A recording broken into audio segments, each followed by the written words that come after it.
ছাড়া দেবো না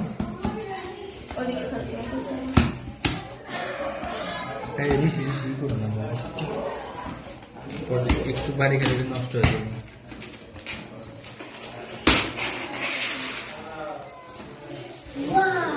কেকটা তোলা কার্টুনটা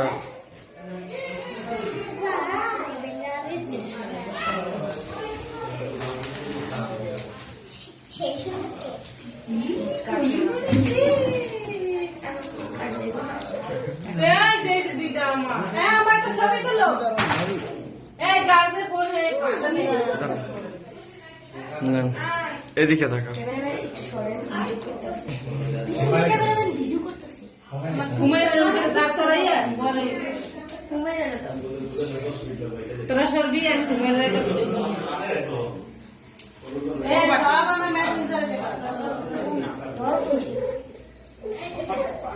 ভালো করে দাও।